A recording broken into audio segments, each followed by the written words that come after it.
اللہ تعالیٰ کی تمام صفات میں سب سے زیادہ صفت جس کا ظہور اللہ اپنے بندوں پہ کرتے ہیں وہ صفت رحمت ہے۔ اس کے نام بھی اللہ نے دو رکھے، رحمان اور رحیم۔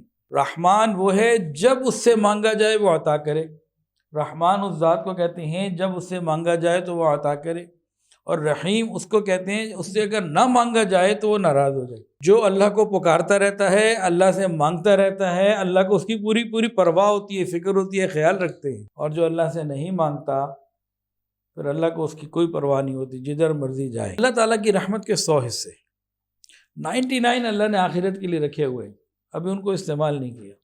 ایک کو زمین پہ بھیجا، ایک سے زمین کے معاملات چل رہے ہیں، آدم علیہ السلام سے لے کے آخری انسان تک۔ فرماتے ہیں صفت رحمان ہر نیک اور برے کے لیے ہے، مسلمان اور کافر کے لیے ہے، شفقت میں، انہیں رزق دینے میں، ان سے پریشانیاں دور کرنے میں، ہر ایک کو ہے۔ اور صفت رحیم وہ فرماتے ہیں کہ صرف مومنین کے لیے خاص ہے، ان کی مغفرت کرنے میں اور انہیں جنت بھیجے۔ بہت گہرے مطالعے سے، تاریخ کے گہرے مطالعے سے، غور کرنے سے، باریک بینی سے دیکھنے سے یہ معلوم ہوتا ہے کہ دنیا میں جو قومیں شرک میں مبتلا ہوئیں ان میں سے اکثر کا معاملہ یہی ہے کہ وہ رحمان اور رحیم کو نہیں سمجھیں۔ اسماء الحسنہ، اللہ رب العزت کے پیارے پیارے ناموں کا ذکر چل رہا ہے۔ گزشتہ بیان میں صرف لفظ اللہ تعالیٰ کے اوپر بات ہوئی، آج 2 نام ہیں، الرحمن اور رحیم، ان کے اوپر بات ہوگی۔ اللہ رب العزت کا ذاتی نام تو اللہ ہے، اب آگے صفاتی نام شروع ہو رہے ہیں، اور انسان اللہ رب العزت کی ہر صفت کا محتاج ہے۔ لفظ اللہ اس میں ساری چیزیں آ جاتی ہیں، لیکن اب یہ صفات کا اظہار اس کو کھولا جائے گا۔ اللہ رب العزت نے الگ الگ ہر اینگل سے سمجھا دیا کہ میں کتنا مہربان اور کریم اور رحیم۔ اگر ہم صرف اللہ رب العزت کے ان ناموں کے اوپر غور کریں، سوچیں، فکر کریں، تو شرک کی جڑ ختم ہو جائے گی اور ہم اللہ ہی کو اپنا ملجا و ماوا ماننے لگیں گے، اپنا سب کچھ اللہ کو ماننے لگیں گے، اللہ سے محبت بڑھ جائے گی، اللہ تعالیٰ کے دل میں عظمت بڑھ جائے گی۔ یہ مخلوق اللہ نے پیدا کی ہے، اللہ نے اس سارے نظام کو انسانوں کے لیے پیدا کیا، انسان کو اپنے لیے پیدا کیا۔ جب انسان اس حقیقت کو سمجھ لیتا ہے اور اس کی زندگی میں یہ عمل آ جاتا ہے، پھر مخلوق اس کے تابع ہوتی ہے۔ اور جو انسان مخلوق سے ڈرتا ہے پھر ڈرتا ہی رہتا ہے۔ جو صرف ایک اللہ سے ڈرتا ہے، کسی اور سے نہیں ڈرتا، یہ بڑی باوقار زندگی گزارتا ہے۔ اور جو مخلوق میں چھوٹی چھوٹی چیزوں سے ڈرتا ہے تو یہ پریشان زندگی گزارتا ہے۔ ایک واقعہ سنیے، حضرت عبداللہ ابن عمر رضی اللہ تعالی عنہما ایک دفعہ کہیں سفر پہ تھے، راستے میں دیکھا کچھ لوگ کھڑے، تو معلوم یہ ہوا، لوگوں نے بتایا جی فلانی جگہ اس راستے پہ شیر کھڑا ہے اور لوگ خوف سے ہیں، آگے جا نہیں رہے، راستے ٹریفک جام ہے ذرا۔ حضرت عبداللہ ابن عمر رضی اللہ تعالیٰ عنہ کون تھے؟ جو اللہ کے سوا کسی سے نہیں ڈرتے تھے۔ آگے اکیلے گئے، جا کے اس شیر کے کان کو ایسے مروڑا جیسے کسی چھوٹے کے کان کو موڑتا ہے، اور چپیڑ ماری اس کی گردن پر، ایک تھپڑ مارا، وہ چلا گیا۔ اس کے بعد واپس آئے اور لوگوں سے کہا کہ دیکھو تمہیں تمہارے رسول صلی اللہ علیہ وسلم نے غلط نہیں بتایا، یعنی صحیح بتایا۔ پھر آگے 2 باتیں بتائیں۔ یہ 2 حقیقتیں ہیں، اگر ہمیں سمجھ میں آ جائے ہماری زندگی کا رخ ٹھیک ہو جائے۔ فرمایا کہ حضور صلی اللہ علیہ وسلم نے یہ بتایا ہے کہ ابن آدم پر وہی چیز مسلط کی جاتی ہے جس سے یہ ڈرتا ہے، جس کا یہ خوف کھاتا ہے۔ اگر ابن آدم اللہ رب العزت کے سوا کسی اور چیز سے نہ ڈرے تو پھر اللہ ہی کا خوف اس کے اوپر ہوگا اور کسی کا خوف نہیں آ سکتا۔ اور دوسری بات بتائی، ابن آدم اسی چیز کے حوالے کر دیا جاتا ہے جس چیز سے اس کو نفع، پروفٹ ملنے کا یقین ہوتا ہے۔ اگر ابن آدم اللہ تعالیٰ سے ہی نفع ملنے کی امید رکھے، اللہ ہی نے دینا ہے، میرے تمام منافع اللہ ہی نے مجھے دینے ہیں، وہ کہاں سے دے کیسے دے وہ اس کا معاملہ، اللہ چاہے گھر میں پڑے پتھر کو سونے کا بنا دے۔ تو جب یہ یقین ہو جاتا ہے کہ کسی اور سے نفع کی امید نہ رکھے، صرف اللہ کی ذات سے، پھر اللہ تعالیٰ اسے کسی اور چیز کے حوالے بھی نہ۔ ابن آدم پر وہی چیز مسلط ہوتی ہے جس سے وہ ڈرتا ہے۔ اب کتنے لوگ ہیں کہ جی کسی نے کچھ کر دیا ہے، جادو ہو گیا، اثرات ہو گئے، فلاں ہو گیا، اور ڈرتے رہتے ہیں، گھبرائے رہتے ہیں، اپنے اوپر مسلط کر لیا، اللہ بھی ادھر ہی چھوڑ دیں، ٹھیک ہے ڈرتا رہے پھر۔ ارے بھائی اول تو جادو وغیرہ کرتا کوئی نہیں ہے، ہزاروں میں کوئی ایک ہوگا جی، چلو جی بہت ہیں، آپ کہتے ہیں مان لیا، چلو اس بحث سے نکل جاتے ہیں۔ لیکن جادو والے جتنا بھی زور لگا لیں، اللہ کے کلام سے زیادہ قوت والی چیز ان کے پاس نہیں ہے، وہ ہمارے پاس ہے۔ پھر جنات سے کس بات سے ڈرنا، بھوت آصف سے، کہ ہم اشرف المخلوقات ہیں کہ وہ ہم ہیں؟ اگر ہم ان کا خوف نہیں رکھیں گے دل میں، کچھ نہیں کر سکتے وہ، اور اگر ہم اپنے دل میں ان کو جگہ دیں گے تو مخلوق میں کوئی بہت کمزور سی چیز بھی ہوگی نا، وہ ہمارے اوپر مسلط رہے گی، بہت کمزور سی بے معنی سی چیز بھی ہمارے اوپر مسلط ہو جائے گی۔ یہ ہم مسلط کرتے ہیں، ہمارے دماغ کے خیالات ہیں۔ ہم یہ یقین کریں کہ مجھے کوئی شخص نقصان نہیں پہنچا سکتا، کوئی جن جادو، کوئی بھوت پریت، اعصاب اثرات کچھ نقصان نہیں پہنچا سکتے، اگر اللہ چاہے تو پھر کوئی روک نہیں سکتا۔ تو اللہ ہی کی طرف توجہ ہو تو پھر یہ چیزیں فارغ ہیں، کچھ نہیں۔ تو اسماء الحسنہ کے ان بیانات میں ہم نے اللہ کے ساتھ اپنے تعلق کو بڑھانا ہے۔ اور نفع والی بات کا کیا ہے؟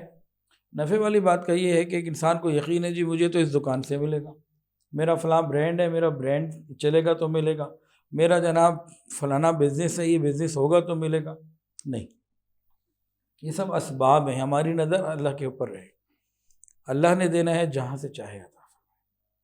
جب نظر اللہ پہ رہے گی تو پھر اللہ رب العزت ہمیں کسی چیز کا محتاج نہیں رہنے دیں گے۔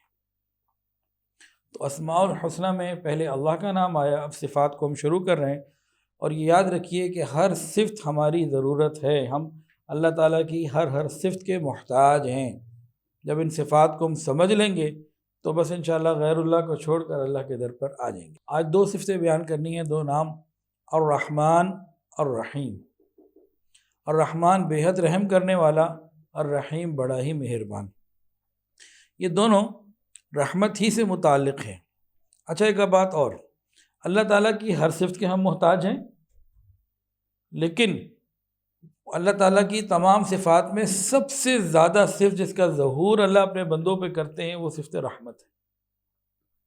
اس کے نام بھی اللہ نے دو رکھے، رحمان اور رحیم، ملتے جلتے بھی ہیں تاہم فرق بھی ہے۔ عبداللہ ابن مبارک فرماتے ہیں رحمان وہ ہے جب اس سے مانگا جائے وہ عطا کرے، رحمان اس ذات کو کہتے ہیں جب اس سے مانگا جائے تو وہ عطا کرے، اور رحیم اس کو کہتے ہیں اس سے اگر نہ مانگا جائے تو وہ ناراض ہو جائے۔ تو دونوں صفات اللہ تعالیٰ میں موجود۔ حدیث کے اندر آتا ہے جو اللہ سے نہیں مانگتا اللہ تعالیٰ اس سے ناراض ہو جاتے ہیں۔ ایسے مہربان رب کو چھوڑ کر کوئی کہیں اور چلا جائے، یہ اللہ تعالیٰ کی رحمت کی ناقدری ہے۔ قرآن مجید میں اس کا پورا اعلان ہے، قُلْ مَا يَعْبَأُ بِكُمْ رَبِّي لَوْلَا دُعَاؤُكُمْ، کہہ دو میرے پروردگار کو تمہاری ذرا بھی پرواہ نہ ہوتی اگر تم اس سے مانگتے نہ ہوتے، پکارتے نہ ہوتے۔ کیا مطلب؟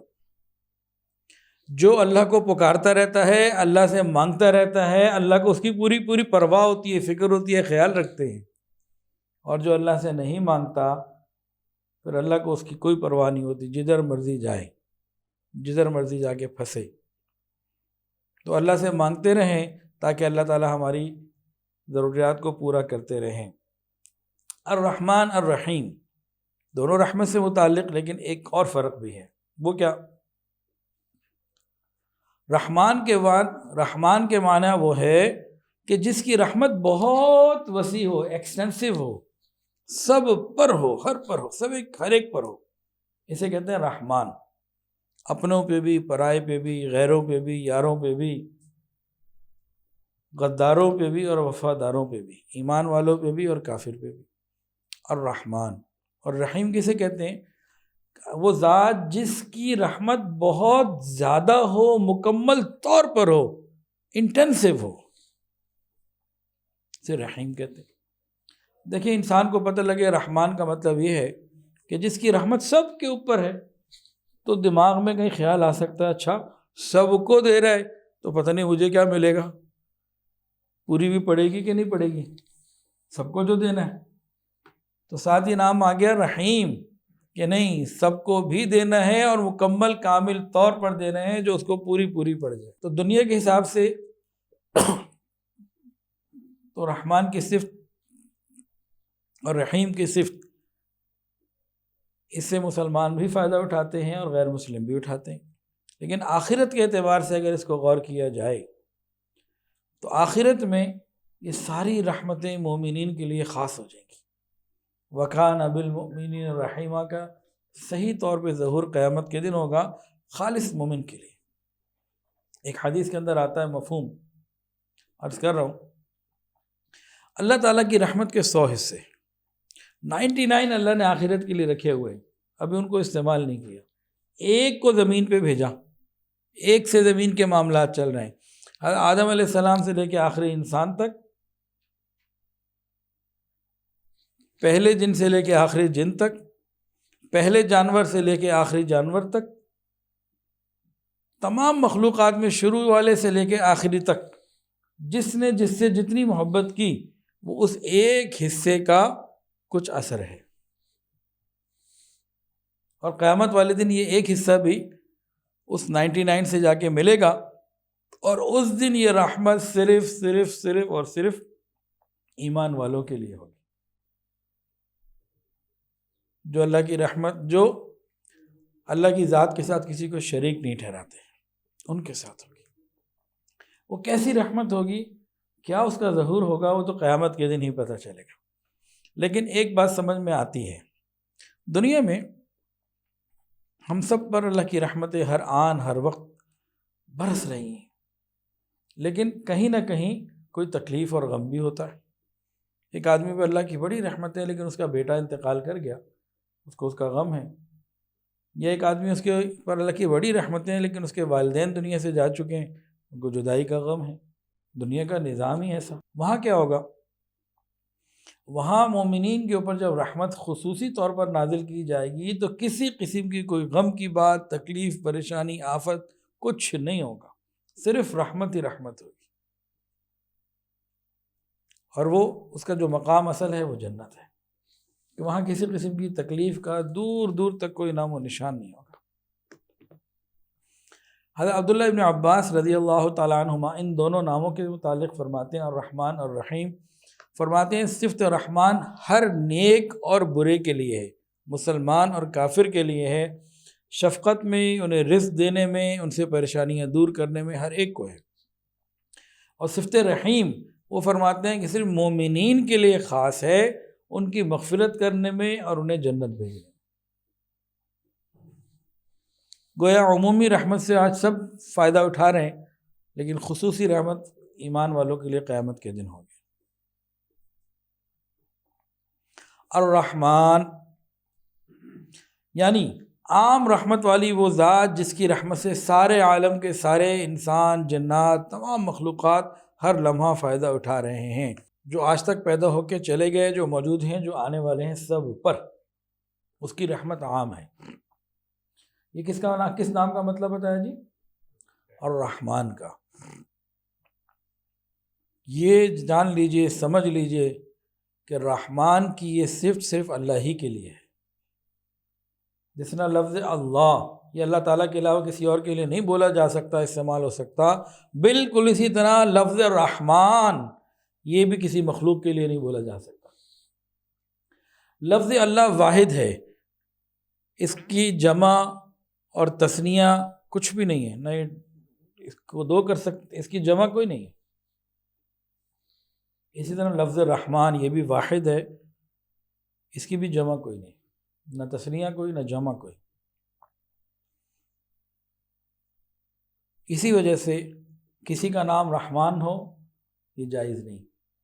ہمارے ایک تھے نا وزیر رحمان ملک صاحب، اور بھی ہمارے معاشرے میں لوگ رحمان رحمان کہتے ہیں ایک دوسرے کو، جی رحمان صاحب آ گئے، غلط، عبد الرحمن جی ٹھیک ہے۔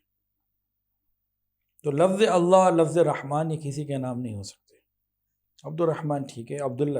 لفظ رحمان قرآن مجید میں 57 مرتبہ 57 مرتبہ آیا، اور الرحیم 114 مرتبہ آیا، 114۔ الرحمن اور الرحیم جو ان دو باتوں کو سمجھ لے، ان صفات کو سمجھ لے، وہ کبھی مشرک نہیں ہو سکتا، وہ شرک کی طرف نہیں جا سکتا۔ اور بہت گہرے مطالعے سے، تاریخ کے گہرے مطالعے سے، غور کرنے سے، باریک بینی سے دیکھنے سے یہ معلوم ہوتا ہے کہ دنیا میں جو قومیں شرک میں مبتلا ہوئیں، ان میں سے اکثر کا معاملہ یہی ہے کہ وہ رحمان اور رحیم کو نہیں سمجھی۔ یہ ایک عجیب و غریب بات ہے، ذرا سمجھنے کی ضرورت ہے۔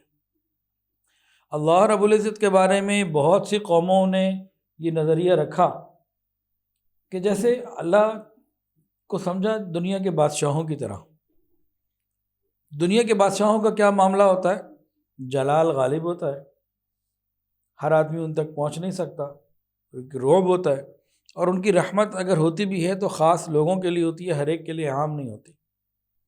اور کچھ ان کے خاص مقربین ہوتے ہیں جو آسانی سے آ جا سکتے ہیں، اور لوگ ان تک اپنی بات پہنچا کے آگے اپنے کام نکلواتے ہیں۔ یہ دنیا کے بادشاہوں کا ایک عام طرز رہا ہے۔ جب چاہے جس کو مرضی جو مرضی کہہ دیا کر دیا۔ تو شیطان نے انسان کو یہاں دھوکہ دیا، اس نے کہا اللہ رب العزت تو ان بادشاہوں سے بہت بڑا ہے، ان بادشاہوں کے اتنے پروٹوکول، اتنے آداب، وہ تو پھر بہت بڑا، تم ڈائریکٹ جا ہی نہیں سکتے، تمہیں درمیان میں کچھ واسطے بنانے ہوں گے۔ شرک پہ لگا دیا۔ یا پھر شیطان نے پٹی پڑھائی، تم تو اتنے گناہ گار ہو، تمہاری تو مغفرت ہو ہی نہیں سکتی، وہ اتنا پاک پروردگار ہے، اتنا عظیم ہے، اس نے تمہیں جہنم میں ہی ڈال دینا ہے۔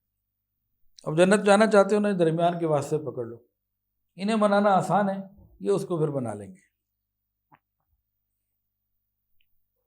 تو جو بہت سے لوگ اللہ کی رحمت کو نہیں سمجھ سکے، وہ شرک میں مبتلا ہو گئے، حالانکہ اصل میں وہ رحمت ہی کی تلاش میں تھے، اور رحمت ہی کو نہ سمجھ سکے، شیطان نے چکر ڈال دیا۔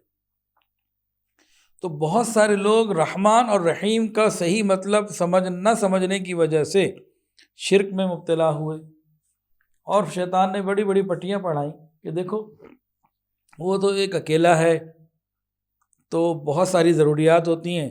تو کیا ہوا، یونان کے اندر بھی، بعض ہمارے ہندوستان میں، ادھر ادھر کئی ممالک میں، ایشیا کے ارد گرد کیا ہوتا ہے جی، یہ جی اولاد کا دیوتا ہے، یہ جناب قسمت کی دیوی ہے، یہ دولت کی دیوی ہے، اس نے بارش برسانا ہے، اس نے کھیت اگانے ہیں، اس نے جناب اولاد دینی ہے، اس نے جو ہے نا جنگوں میں فتح دینی ہے، اس نے فلاں کام کرنا ہے، یہ محبت کی دیوی ہے، اور یہ بیماریوں کو دور کرنے والا دیوتا یا دیوی ہے۔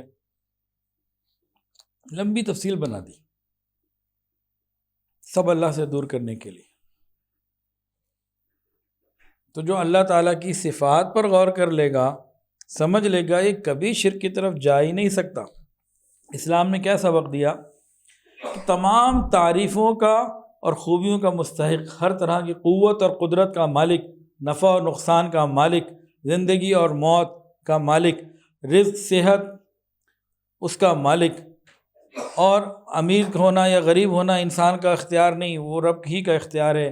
فتح اور شکست دینے والا صرف اور صرف ایک اللہ وحدہ لا شریک ہے۔ جب انسان اللہ کی اسماء و صفات کو سمجھ لیتا ہے تو پھر ہر قسم کے برے عقیدے سے پناہ حاصل کر لیتا ہے۔ شیطان کا کام کیا ہے؟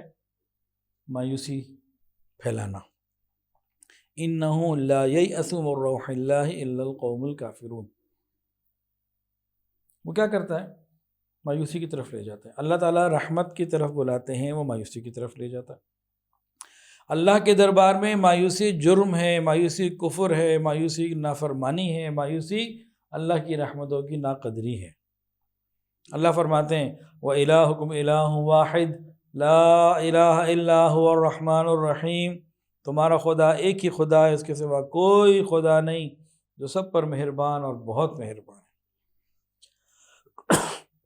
کتب علی نفسہ الرحمہ، اس نے اپنے اوپر اپنی رحمت کو غالب کر لیا، لکھ لیا، حاوی کر لیا، اس کی رحمت اس کے غضب غصے کے اوپر سبقت لے گئی۔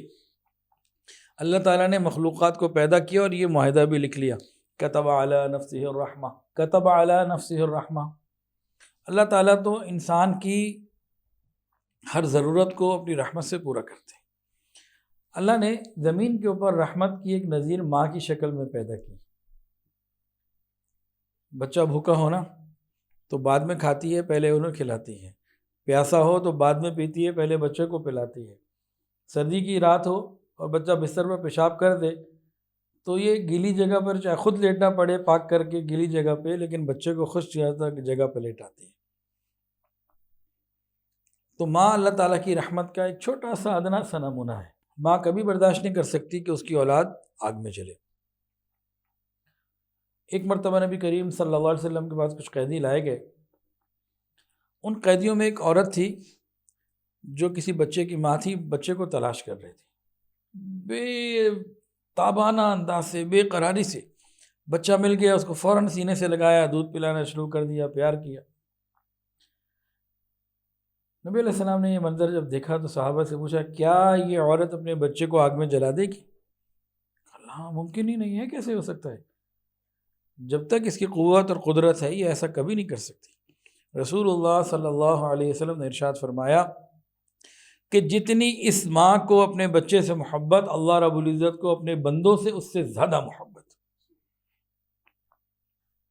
لکھ دیا، کتب علی نفسہ الرحمہ۔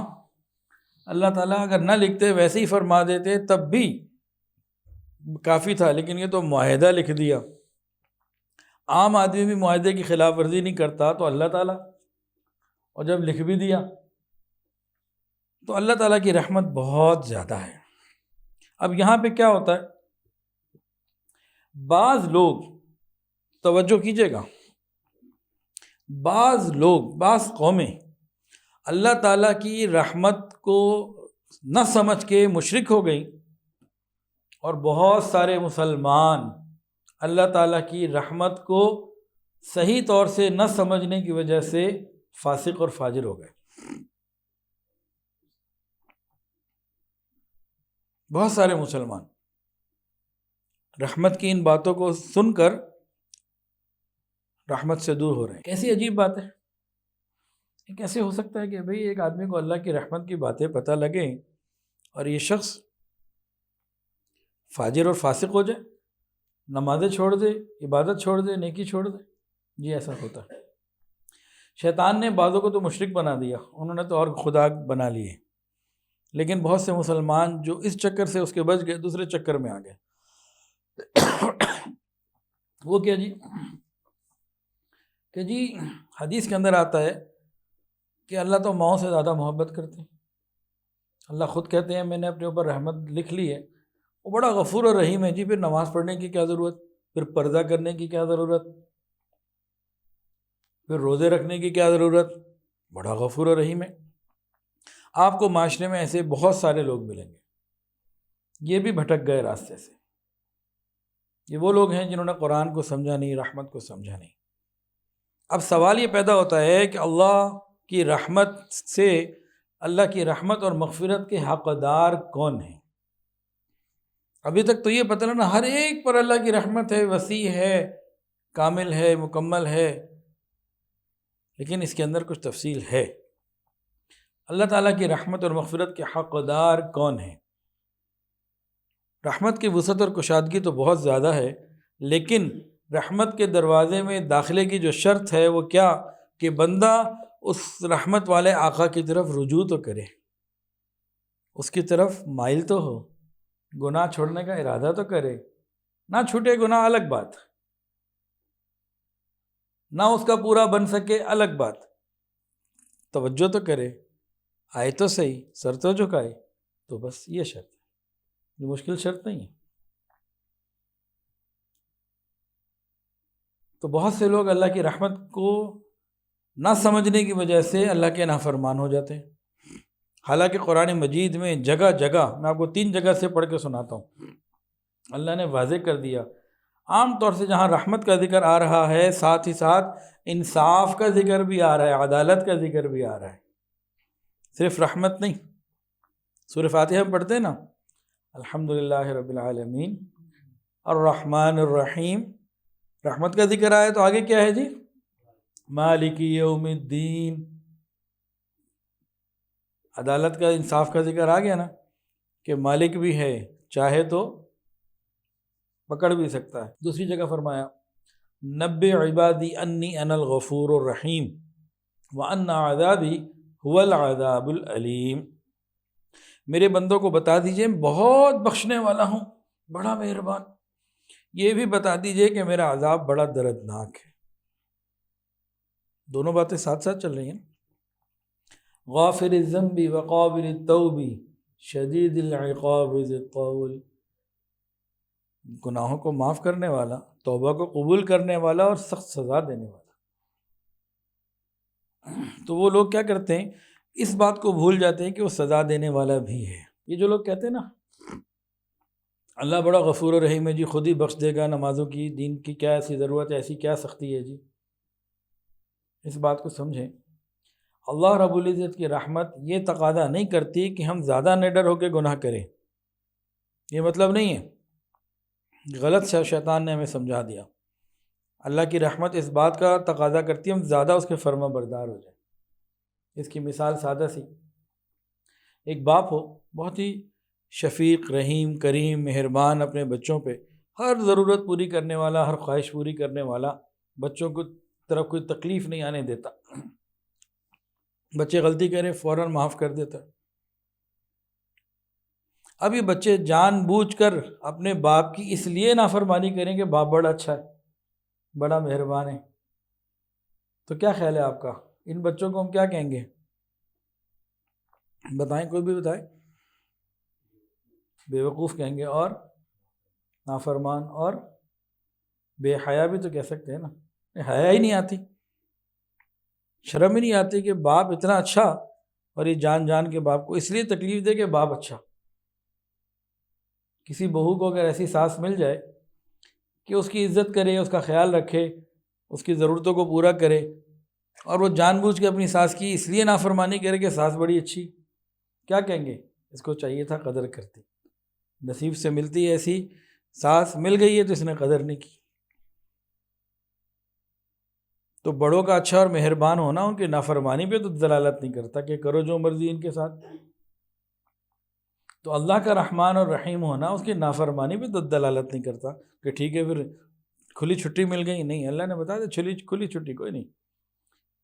اور رحمان الرحیم کے بعد مالک یوم الدین بھی ہے، پھر بندہ ٹھیک رہتا ہے۔ نبئ عبادی انی انا الغفور الرحیم کے بعد وان عذابی هو العذاب العلیم بھی ہے، بندہ سیدھا رہتا ہے۔ غافر الذنب وقابل التوب کے بعد شدید العقابی بھی ہے، پھر بندہ سیدھا رہتا ہے، پھر اس کے گناہوں کی معافی ہو جاتی ہے۔ تو آئیے رحمان کی رحمت کی باتیں آگے لے کے چلتے ہیں۔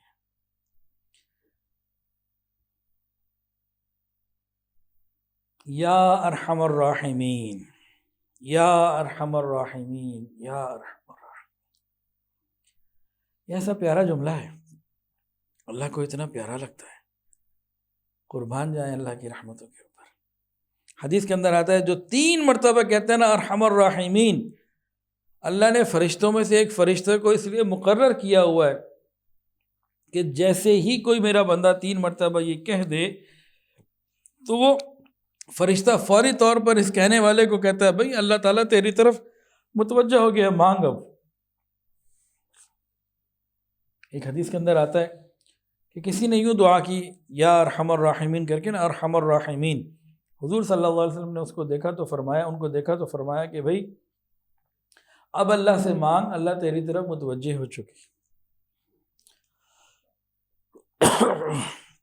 کتنی اللہ کی کرم نوازی کہ ہم اپنی جھوٹی زبانوں سے، گندی زبانوں سے 3 مرتبہ کیا یا ارحم الراحمین، یا ارحم الراحمین، یا ارحم الراحمین، اور اللہ تعالیٰ ہماری طرف متوجہ ہو جائے، پھر ہم جو چاہیں مانگے اور ہمیں مل جائے۔ کتنا آسان ہے اللہ سے مانگنا، کسی واسطے کی ہمیں ضرورت ہی کوئی نہیں۔ حضرت عمر ابن خطاب رضی اللہ عنہ کے زمانے کا واقعہ ہے کہ ایک شخص کہیں جا رہا تھا تو راستے میں اسے ایک ڈاکو مل گیا، تو ڈاکو نے کہا مال دے دو، اور کہا میں جان بھی لوں گا۔ انہوں نے کہا بھی مال لے لو اور جان مت لو، تمہیں مال چاہیے مال لے لو۔ میں نے کہا نہیں، میں ماروں گا بھی، چاہیے تو ویسے مال ہی، لیکن تمہیں ماروں گا میں، اگر میں نے نہ مارا تم جا کے عمر کو خبر دے دو گے اور میرا وہ پتہ صاف کر دیں گے، میری تو میرا تو کاروبار بند ہو جائے گا، میرا تو یہ سلسلہ رک جائے گا، ماروں گا بھی۔ خیر انہوں نے جب دیکھا نا کہ یہ تو تیار نہیں ہے چھوڑنے پہ، اچھا مجھے پھر 2 رکعت کی مہلت دے دو۔ کہا پڑھ لے بھائی۔ اب یہ جناب یہ جو صاحب تھے انہوں نے 2 رکعت پڑھی۔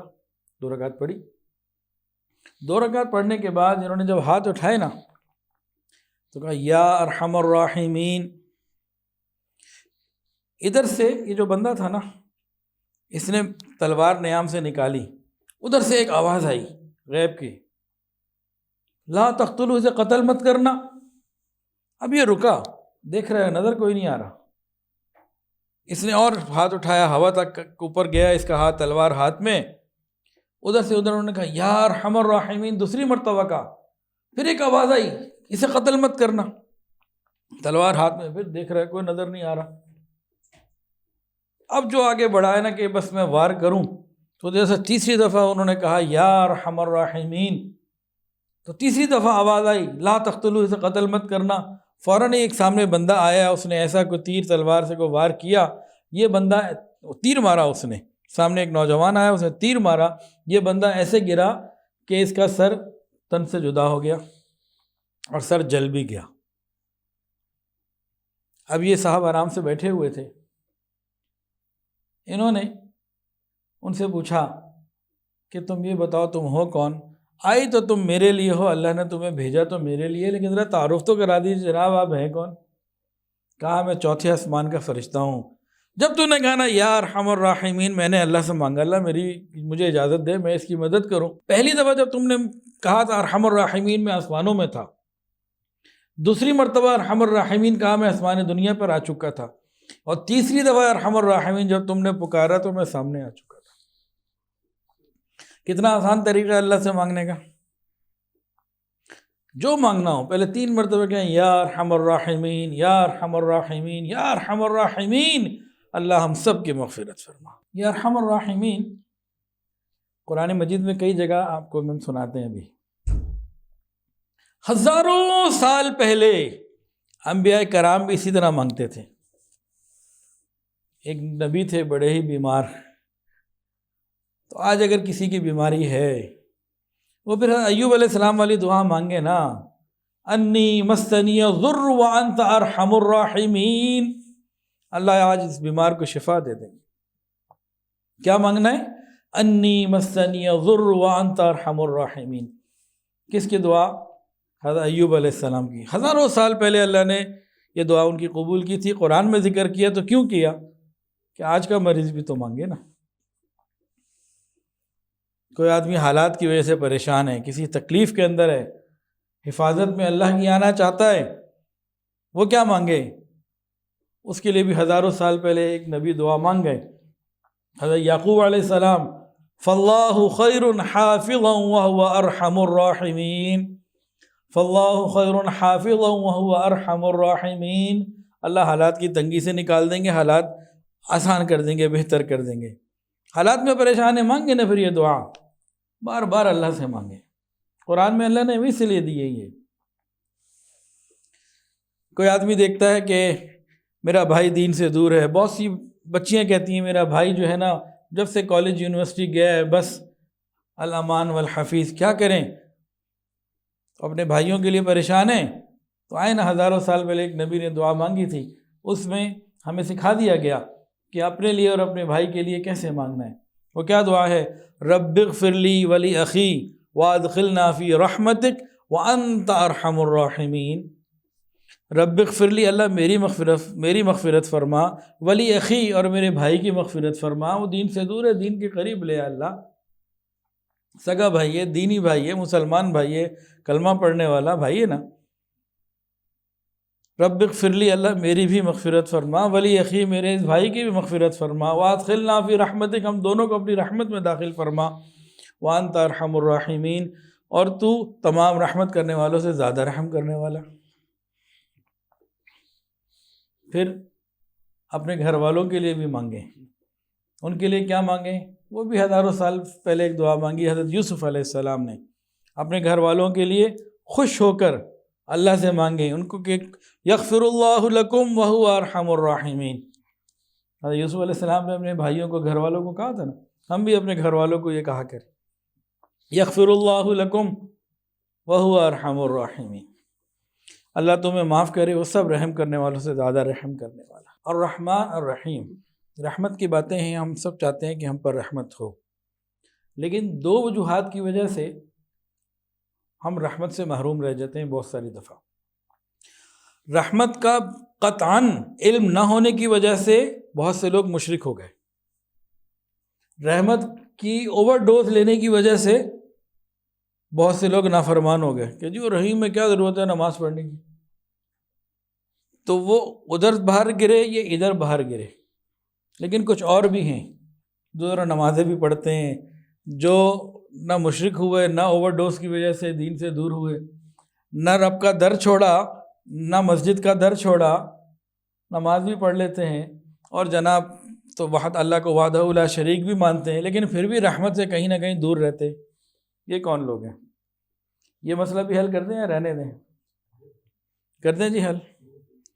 یہ دو طرح کے لوگ ہیں جی، اور یہ دونوں طرح کے لوگ ہم میں سے کامن ہیں، ہمارے معاشرے میں بہت کامن پائے جاتے ہیں، بہت کثرت کے ساتھ۔ ایک تو وہ ہیں جو صلہ رحمی نہیں کرتے، رشتہ داریاں نہیں نبھاتے، یہ اللہ کی رحمت سے دور رہتے ہیں۔ توحید والے بھی ہیں، نمازیں بھی پڑھ رہے ہیں، لیکن صلہ رحمی نہیں کرتے، تو صلہ رحمی نہ کرنے کی وجہ سے رحمت سے دور رہتے ہیں۔ اب سنیے، اللہ تعالیٰ فرماتے ہیں میں ہی اللہ ہوں، میں ہی رحمان ہوں، رحم کو میں نے پیدا کیا، یعنی رشتہ داری کو میں نے پیدا کیا، اور اس کا نام رحم میں نے اپنے نام الرحمن میں سے چنا، بس جو رشتہ داریاں جوڑے گا میں اسے جوڑوں گا، جو رشتہ داریاں توڑے گا میں اسے توڑوں گا۔ اب ایک آدمی اللہ کو وحدہ لا شریک مانتا ہے، نمازیں بھی پڑھ رہا ہے، حج بھی کر رہا ہے، عمرے پہ بھی جاتا ہے، جی ماشاءاللہ، بڑے ذکر مراقبے چلے سب کرتا ہے، لیکن رشتہ داریاں توڑی ہوئی ہیں۔ اللہ کہتے ہیں میں اسے توڑوں گا۔ اب اس کو کسی آسیب کی، اثرات کی، جن بھوت پریت کی کسی چیز کی ضرورت نہیں، یہ خود اپنے آپ کو تباہ کرنے کے لیے کافی ہے۔ اس کا کون سا عمل؟ رشتہ داری توڑ دینا۔ ایک اور حدیث سنیے، اللہ تعالیٰ ان لوگوں پر رحمت نہیں نازل فرماتے جو رشتہ داریاں توڑنے والے ہوں۔ تیسری بات اور توجہ سے سنیے، حدیث میں آتا ہے ظلم اور رشتہ داری توڑنا، قطع رحمی، ظلم اور قطع رحمی یہ دو گناہ ایسے ہیں کہ آخرت میں تو ان کی سزا ہے ہی ہے، لیکن دنیا میں بھی موت سے پہلے پہلے مل کر رہتی ہے۔ اب بتائیں نا، اللہ تعالیٰ رحمان بھی ہے اور رحیم بھی ہے، لیکن یہ بھی تو بتا دیا نا، الرحمن الرحیم کے بعد مالک یوم الدین بھی تو بتایا نا، ہم اس کو بھول جاتے ہیں۔ میٹھی میٹھی بات یاد رہتی ہیں، کڑوی تھوک دیتے ہیں، تو یہ تو پھر انصاف نہیں ہے نا۔ سمجھ میں آ رہی ہے بات کہ نہیں آ رہی؟ حضرت عمران بن حسین رضی اللہ عنہ فرماتے تھے رات کو سوتے ہو دعا مانگ کے سوتے تھے روزانہ، اے اللہ میں آپ کی پناہ مانگتا ہوں ہر اس رشتہ داری سے جسے میں نے توڑ دیا یعنی رشتہ داری توڑنے سے میں آپ کی پناہ میں آنا چاہتا ہوں۔ اب اللہ کہہ رہے ہیں کہ میں رحمان ہوں، میں نے رحمان کے نام سے رحم کو، رشتہ داری کو نکالا، جوڑا، بنایا، اور میرا ہی فیصلہ ہے کہ میرے بندو تم میں سے، مطلب اللہ کا فیصلہ ہے نا، نشان اللہ کی طرف۔ اللہ تعالیٰ کیا فرما رہے ہیں؟ میں رحمان ہوں، رحم رشتہ داری کو میں نے اپنے نام رحمان میں سے نکالا اور چنا، میرا ہی یہ فیصلہ ہے میرے بندو تم میری رحمت سے فائدہ اٹھانا چاہتے ہو، پھر یہ رشتہ داریاں جو میں نے بنائی ہیں ان کو جوڑ دو، اور جو ان رشتہ داریوں کو توڑے گا اس کو پھر میں توڑوں گا، کسی اور کی ضرورت ہی نہیں ہے، کسی عامل کی ضرورت نہیں ہے، اور کسی جادوگر کی ضرورت نہیں ہے، اس کی زندگی تو میں خود تباہ کروں گا، آ جاؤ پھر۔ دیکھیں بھائی، بیوی کے بارے میں تو ہم کہہ سکتے ہیں نا کہ بھائی مختلف جگہ رشتے دیکھے پھر ایک جگہ کر لیا، کسی درجے میں ہم نے اختیار تھا ہمارے پاس. لیکن جو سگے بہن بھائی ہیں، یہ میری بہن ہے، یہ میرا بھائی ہے، یہ کس نے بنایا جی؟ فقط اللہ نے بنایا. ان سے رشتہ داری نبھانے کا حکم ہم پر ہے. کتنا، کس درجے تک؟ ہم کہتے ہیں جو ہمارے ساتھ اچھا ہم اس کے ساتھ اچھے، جو ہمارے ساتھ برا ہم اس کے ساتھ برے. یہ تو جانور بھی کرتے ہیں. گھر میں جانور لے آئے نا، بقرعید پہ لوگوں کو تجربہ ہوگا، جانور کو پیار کرے، کھلائے پلائے، وہ آپ سے محبت کرے گا، اور اس کو تنگ کرے سینگ مارے گا. تو جانوروں کے اخلاق ہیں، ہم اسے اپنے اخلاق سمجھ رہے ہوتے ہیں. ہمارے اخلاق کیا ہیں؟ سنیے اور دل کے کانوں سے سن لیجئے. صل من قطعک، جو تجھ سے جوڑے، صل من قطعک، جو تجھ سے توڑے تو اس سے جوڑ. میرے بہن بھائی کو رشتہ دار ہے، وہ مجھ سے توڑا، میں نے جوڑنا ہے. واعف عمن ظلمک، جو تیرے پر ظلم کرے تو معاف کر دے. واحسن الی من اساء الیک، جو تیرے ساتھ برا کرے تو اس کے ساتھ اچھا کرے. یہ تین باتیں اگر ہم نے کر لی تو الرحمن اور رحیم کا فائدہ پھر ہمیں پورا پورا ملے گا. بار بار دعا مانگا کرے، اللہ جب دنیا سے میرے جانے کا وقت ہو تو میرا کوئی رشتہ دار مجھ سے ناراض نہ ہو. کوشش کریں.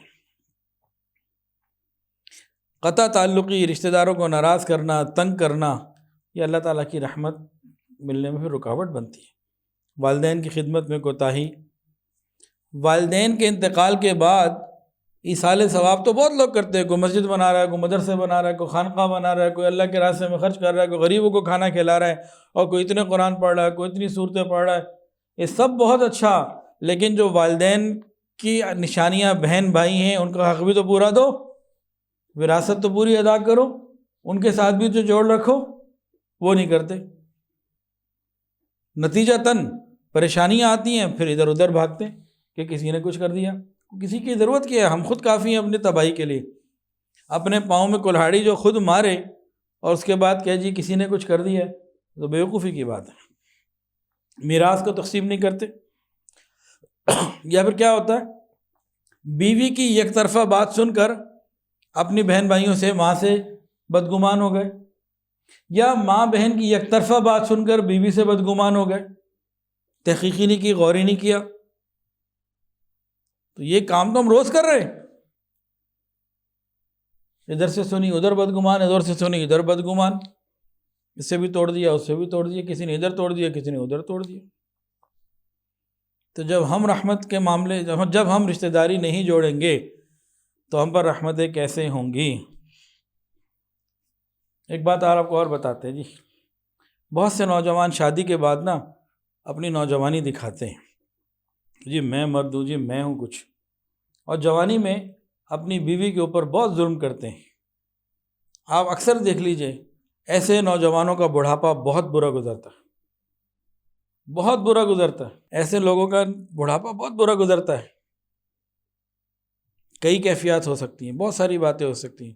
آپ پورے معاشرے پہ نظر کر لیجئے، کسی بھی نوجوان نے اپنی بیوی پر ظلم کیا ہوگا اور حد کر دی ہوگی، اس کا بڑھاپا خراب گزرنا ہے، گزر کے رہنا ہے. کیوں؟ حدیث میں بات موجود کہ رشتہ داری توڑنے والا، قطع رحمی کرنے والا موت سے پہلے دنیا میں سزا بھگت کے مرتا ہے. اس نے اپنی بیوی پہ ظلم کیا، ناجائز ظلم ڈھائیں، یہ ایسے کیسے مر جائے گا؟ ہاں کوئی توبہ کر لے وہ الگ بات ہے، وہ بڑا کریم کر دیتا ہے. اور رحمان اور رحیم کی صفات سے فائدہ اٹھانے کے لیے ہمیں کیا کرنا ہے بھئی؟ اللہ کو وحدہ لا شریک بھی ماننا ہے، عبادات بھی کرنی ہے، رشتہ داریاں بھی جوڑنی ہیں. اچھا جی، ایک اور بات جو میں نے آپ کو کہا تھا نا کہ دو وجوہات کی وجہ سے ہم اللہ کی رحمت کو صحیح انجوائے نہیں کر پا رہے. ایک قطع رحمی، رشتہ داریاں توڑنا، اور دوسری بات کیا، ہم دوسروں پر رحم نہیں کرتے.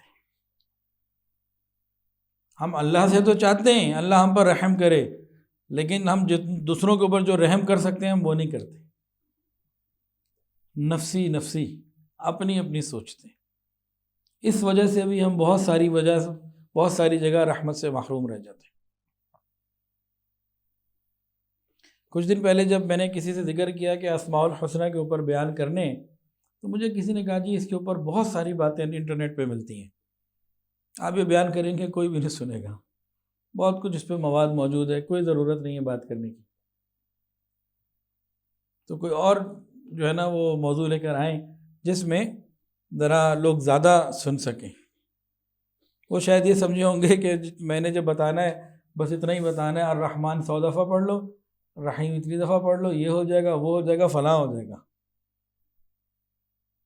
اور شاید آپ میں سے بھی کسی نے یہی سمجھا ہو کہ جی اسماء الحسنہ کے بیانات میں بس خالی وظائف آئیں گے، اس نام کا اتنا وظیفہ کر لو، اس نام کا اتنا وظیفہ کر لو، یہ بھی مل گیا، یہ بھی مل گیا، اسرار اور رموز بھی کھل گئے اور جنت بھی مل گئی۔ وہ جتنی باتیں، میں ان کے مخالف نہیں میں کوئی بات کر رہا، وہ باتیں غلط نہیں ہیں، میں یہ نہیں کہہ رہا کہ نعوذ باللہ کوئی وہ بات غلط ہے، لیکن یہاں آپ کو وہ چیزیں نہیں مل رہی، اپنے اندر غلطی کوتاہی کہاں ہے اسے ٹھیک کر لو بھائی، اللہ کے ساتھ تعلق جوڑ لو۔ اللہ تعالیٰ کا ہر نام معرفت الہی کا ایک دروازہ ہے، اس کو کھلتے جائیں، سمجھتے جائیں اور اللہ سے تعلق بڑھاتے چلے جائیں۔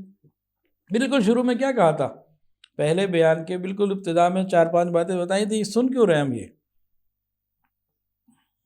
دل میں غیر اللہ نکل جائے، اللہ کا تعلق آ جائے، معرفت آ جائے، محبت آ جائے، یقین بڑھ جائے، اور ساتھ میں نے یہ بھی کہا تھا اگر یہ باتیں اچھی لگیں، سمجھ میں آئے تو اوروں کو بھی بتائیں۔ یہ درد دل کے ساتھ کہی ہوئی باتیں ہوتی ہیں تو اللہ قبول فرمائے۔ تو کس وجہ سے ہم پر رحمت نہیں ہو رہی ہوتی؟ ہم لوگوں پر رحمت نہیں کرتے۔ حدیث سن لیجئے، جو شخص آدمیوں پر رحم نہیں کرتا اللہ تعالیٰ بھی اس پر رحم نہیں کرتا۔ ہم اللہ سے کہتے ہیں اللہ ہم پر رحم کر، ہم نے آگے جناب ساروں کو ٹائٹ رکھا ہوا ہے، بیوی ہے، بچے ہیں، ملازم ہیں، چھوٹے بھائی ہیں اور لوگ ہیں، سب کے ساتھ ہماری سختیاں ہیں، ایسے کیسے چلے گا بھائی؟ یہ معاملہ نہیں ہے۔ کرو مہربانی تم اہل زمیں پر، خدا مہرباں ہوگا عرش بری پر۔ حدیث پر آتا ہے، حدیث میں آتا ہے ارحموا من فی الارض یرحمکم من فی السماء، تم زمین پر رہنے والوں پر رحم کرو، آسمان والا تم پر رحم کرے۔ اس میں زمین پر رہنے والوں میں سارے لوگ آ گئے، انسان بھی نہیں، جنات بھی، جانور بھی، سارا حیوان، سب کچھ آ گیا، سارا کچھ آ گیا۔ بنی اسرائیل کی ایک فاحش عورت نے ایک پیاسے کتے کو پانی پلایا، اللہ نے اس کی مغفرت کر دی بھائی۔ تو یہ بھی ایک پہلو ہے۔ تو رحمت کو صحیح سمجھنے کی وجہ سے ہم اللہ کے قریب ہو جائیں گے، شرک سے دور ہو جائیں گے، اور رحمت کو بالکل نہ سمجھنا یہ انسان کو نا امیدی اور شرک کی طرف لے جاتا ہے، اور رحمت کی اوور ڈوز لے لینا کہ بس رحمت ہی رحمت ہے، دوسری کوئی بات ہی نہیں ہے، یہ انسان کو پھر اللہ کا بڑا نافرمان بنا دیتا ہے۔ اور جو درمیان کے لوگ ہیں جیسے میں اور آپ، ہم لوگ ٹھیک ہے، ہم شرک سے بچ گئے، اللہ نے اب جا لیا اپنے فضل سے، اور ڈرتے بھی ہیں، خوف خدا بھی ہے، عبادت بھی کرتے ہیں، غلطی ہو جاتی ہے معافی بھی مانگ لیتے ہیں، یہ دونوں پہلو ہمارے ٹھیک ہیں، لیکن اگلے 2 پہلو میں سے کہیں نہ کہیں ہم خراب ہو جاتے ہیں۔ تو شیطان نے ہر ایک کے لیے پورا نہ تیار کیا ہوا سلسلہ۔ اگلے 2 پہلو کون سے بتائیں جی، کسی کو یاد ہے تو؟ قطع تعلقی، رشتہ داریاں توڑنا، رشتہ داریاں نہ نبھانا، اور دوسروں پر رحم نہ کرنا، یہ ایک معاملہ یہاں پہ آ کے ہم اکثر پھنسے ہوئے ہیں۔ حدیث کے اندر آتا ہے جہاں قطع تعلق والی وہ لوگ موجود ہوتے ہیں وہاں دعائیں قبول نہیں ہوتی، اللہ کی رحمت ان پہ نزول نہیں ہوتا۔ ایک اور بات بھی بتا دیں، ہم ان 4 باتوں سے بھی نکلیں اور ایک اگلے مرحلے پر آ جائیں تاکہ آگے بڑھ جائیں۔ دیکھیں بھائی، ہم سب یہ چاہتے ہیں نا اللہ ہماری مغفرت فرمائے، ہمیں بغیر عذاب حساب کے جنت عطا فرمائے، ہماری قبر اچھی بنائے، چاہتے ہیں کہ نہیں چاہتے؟ جب ہم اپنے لیے چاہتے ہیں تو لوگوں کے لیے بھی یہی چاہیں، اور دین کی دعوت کا کام کریں، دین کے کام کریں۔ صرف کسی کو پانی پلا دینا رحمت نہیں، دسترخوان پہ کھانا کھلا دینا ہی رحمت نہیں، اس کو دین کی صحیح بات بتا دینا، اس کو گناہوں سے بچا دینا، یہ بھی رحمت ہے۔ جو خاندان میں بڑے لوگ ہوتے ہیں، باپ ہے، خاندان کے بڑے، ان کو چاہیے اپنے گھروں میں، خاندانوں میں جو شادیاں ہوتی ہیں، جو فنکشنز ہوتے ہیں، اگر اس میں کہیں اللہ کی نافرمانی ہے تو بتائیں کہ بھئی اس سے بچو. یہ بھی رحمت کی ایک قسم ہے، اور یہ رحمت کی وہ قسم ہے جو تمام انبیاء کو اللہ نے خوب عطا فرمائی اور رحمت للعالمین کو سب سے زیادہ عطا فرمائی. حضور پاک صلی اللہ علیہ وسلم کو کیا فرمایا نے اللہ تعالیٰ نے وما ارسلناک الا رحمت للعالمین. تو رحمت للعالمین کی بے شمار خصوصیات ہیں. ایک خصوصیت کیا تھی؟ لوگوں کو ہدایت کی دعوت دینا، لوگوں کو دین کی دعوت دینا، لوگوں کو گناہوں سے بچانے کی فکر کرنا، ان کو جہنم کے گڑھے میں اترنے سے روکنا. یہ بھی رحمت کی ایک خاص بات ہے. تو جو ان چاروں سے بچے اور اس کے بعد ادھر آ جائے، لوگوں کو اللہ کے قریب کرے، تو بس یہ وہ شخص ہے جس کے اوپر رحمان اور رحیم کی کامل بات رحمتوں کا اوپر دنیا اور آخرت میں ظہور ہوگا، اس کو ملے گا. وآخر دعوانا ان الحمدللہ. ویڈیو کے نیچے سبسکرائب کے بٹن پہ کلک کریں، بیل کے آئیکن پہ کلک کیجئے تاکہ ہر نئی ویڈیو کی نوٹیفیکیشن آپ کو مل جائے.